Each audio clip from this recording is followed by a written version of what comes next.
In this video, I'm going to walk you through exactly what you need to know to successfully complete your individual training delivery practicum. My goal is to make sure you understand not just what to fill in on the template, but how to think and act like a vocational trainer during this assessment. This practicum is designed to demonstrate real capability. You're required to plan, deliver, and reflect on an individual training session in a vocational education and training environment.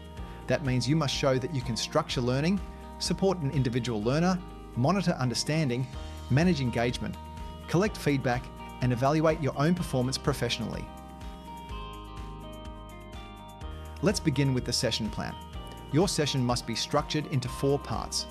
You will run a short introduction, deliver focused learning content, facilitate an activity where the learner applies the skill, and then conclude with a simple assessment or revision activity. The timings are brief, so your planning must be deliberate. The introduction sets the tone. You should clearly explain what the session is about, why it matters, and what the learner will be able to do by the end. This builds relevance and motivation from the start. The learning content is where you explain and demonstrate the key skill or knowledge. This shouldn't feel like a lecture. Instead, break information into small sections, use clear language, and connect examples to the learner's workplace or context. If you're teaching a practical skill, demonstrate it. If you're teaching knowledge, explain it in a way that makes sense in real-world application. Avoid reading directly from slides and instead, focus on explaining, questioning, and engaging. The activity itself is critical. This is where your learner must actively apply what they've just learned. It might be a demonstration, a scenario, a role play, or a short problem-solving task. The important thing is that the learner does something observable. During this activity, you're not passive. You're watching, coaching, prompting, and giving feedback. This is also one of the key moments where you gather evidence of competence. The session concludes with a short assessment or revision. This confirms understanding. You might ask the learner to explain a concept back to you, demonstrate the skill independently, or answer a few structured questions. The purpose is to ensure learning has occurred and that the learner can apply the new knowledge or skill, not just repeat it. An important part of this assessment is applying the concept of reasonable adjustment.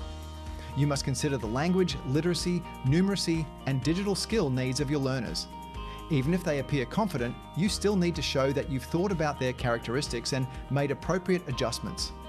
This could include things like simplifying language, providing visual supports, demonstrating instead of describing, slowing your pace, or allowing extra practice time.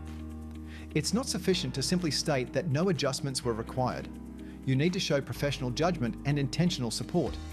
Throughout the session, you must actively monitor your learner's progress. This means asking meaningful questions, observing performance carefully, checking understanding regularly, and confirming that the learner can apply the skill. Monitoring is continuous. It happens during explanations, during activities, and during the final assessment. When you write your reflection, you'll need to describe specific examples of how you checked understanding and how you knew learning was taking place. Engagement and behavior management also form part of this practicum. Even in one-on-one training, learners can be nervous, hesitant, distracted, or overly confident. You need to demonstrate that you can respond appropriately.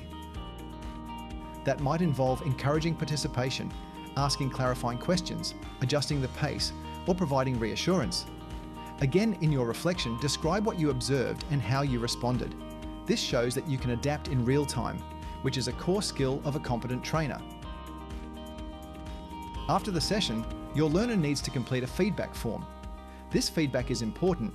It provides insight into how clearly you communicated, whether the content was relevant, and how engaging the session felt from the learner's perspective.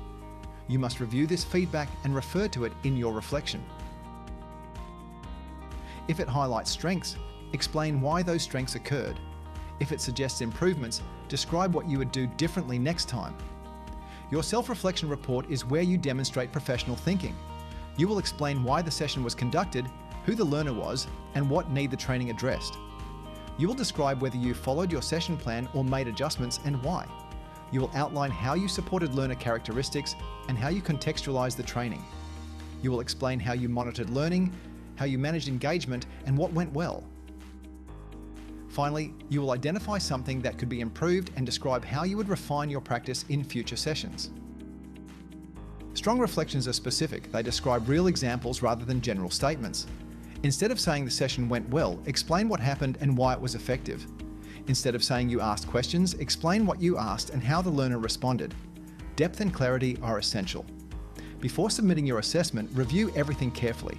Ensure your session plan is complete and realistic. Confirm that your activity genuinely involves learner participation. Check that you have described reasonable adjustments thoughtfully.